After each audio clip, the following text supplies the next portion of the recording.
Akkam jirtu dhaggeeffattoota keenya kun deebinee dhufnee jirra. Amaariin dhufte jechuun keessaniin oolu kanarra dhufee mata duree gurguddaa sadiidha. Tokkoffaan artistoonni keenya artistoonni bebbeekamoon keenya madoo uummata Walloo hospitaala Adaamaatti argamuudhaanii kan gaafatanii inni lammaffaan immoo ajandaan guddaan jechuudha. Yeroo ammaatti ajandaa miidiyaa ta'aa jiru hospitaala sadarkaa isaa eeggate uummata Wallootiif haa ijaaru kan jedhuu fi inni sadaffaan immoo waldhabdee yeroo deeggarsa uummata Walloo san irratti ta'e maal akka turee fi akkamitti akka inni ta'u kan laallu ta'a.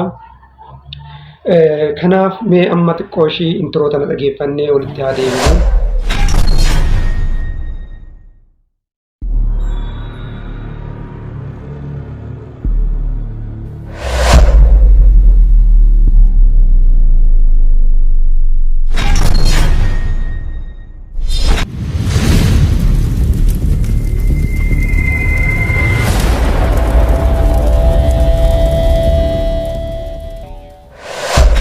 Okay, toleka akkuma jalqaba irratti ibsuuf yaaletti mata dureen inni jalqaba artistoonni keenya gara hospitaala Adaamaatti deemuudhaan madoo uummata Walloo gaafatanii jiru.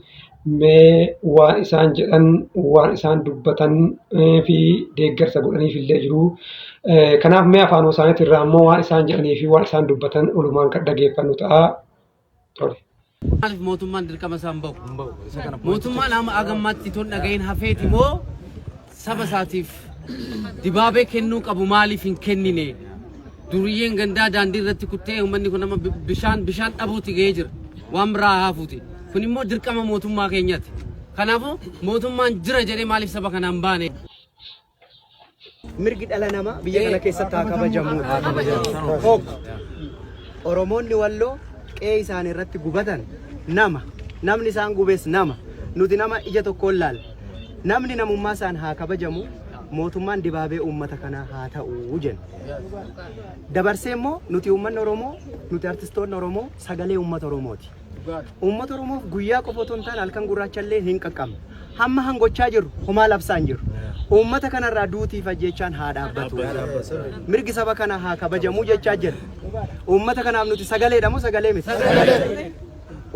Waliin nu ajiraachisu boriftaan illee sagalee taanetti fufna galata. Kan biraa immoo nuti akka artistiitti dirqamni nuti guddaan qabnu maalidha?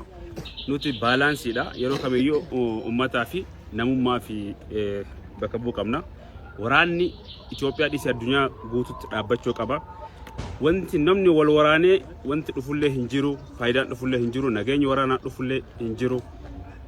Lubbuu Rabbiin hin ta'a hin madaala jedhee uume, lubbuu Rabbiin hin madaala jedhee uume ilmoo namaatiin yoo bahu kun amala bineensummaati.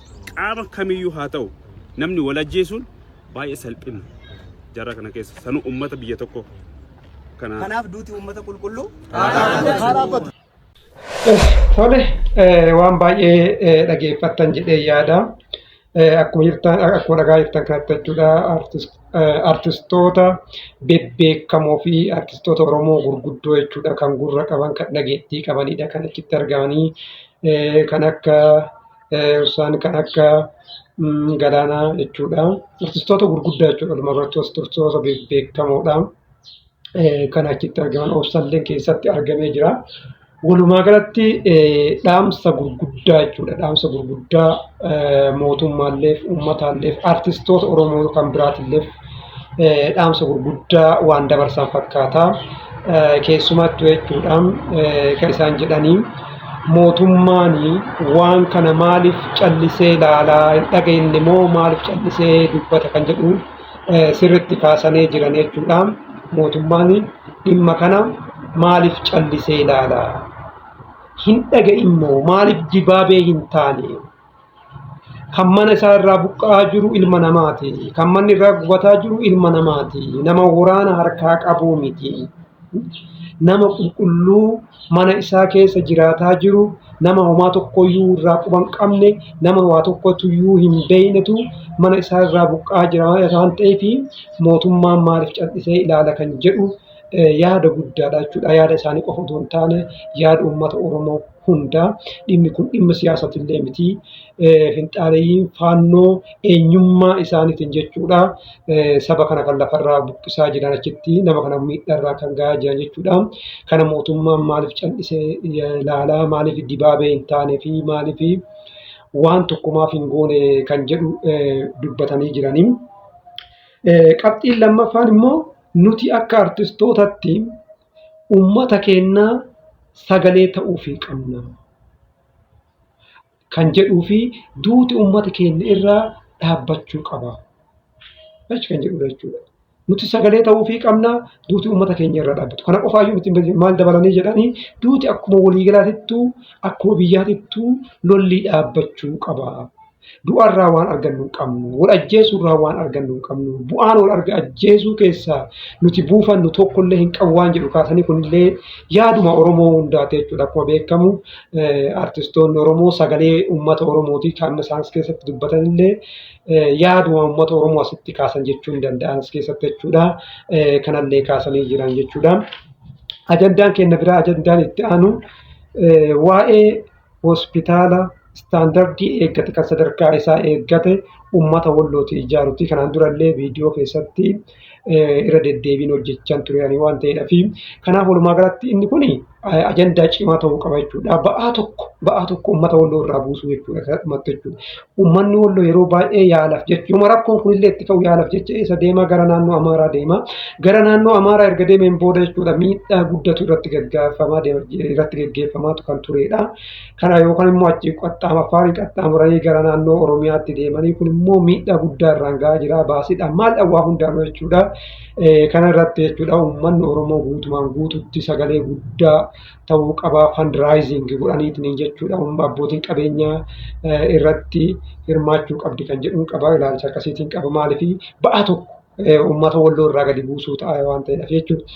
Inni biraa kaasullee hin barbaanne wal dhabdee xiqqoo asii turteedha yeroo deeggarsa Walloodhaaf itti sassaabamutti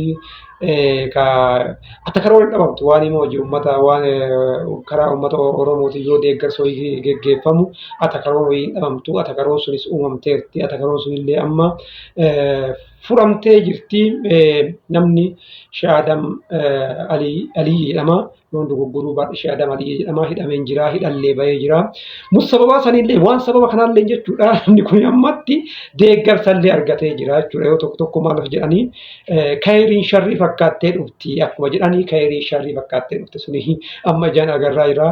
Sababa namni kun sababa hidhameen amma deeggarsa guddaa argachaa jira. Namni kun nama guddaadha. Anuma dabalatee namni osoo hin beekinillee dallan ittiin jira. Gara kootiinillee dhiifama gaafadhaan ture. Kanaaf walumaa galatti jechuudha innillee hidhaa bahee innillee deeggaramaa jira jechuudha. Akkuma addumatti jechuudha. Maal inni akkaawuntii isaa irratti amma namoonni adda addaa deeggarsa taasisaafii jiranii. Kanaaf yeroo baay'ee attakaroon akkanaa kun hin dhabamtu. Attakaroon kun maalirraa walumaa galatti madditi gaafa jennu jaarmiyaa irratti erguu dhabuudha. Yeroo baay'ee qarshii nama dhuunfaa irratti erginu dhiifnee jaarmiyaa irratti erginee karaa jaarmiyaatiin deeggarsi yoo taate attakaroon akkanaa kun hin xiqqaata.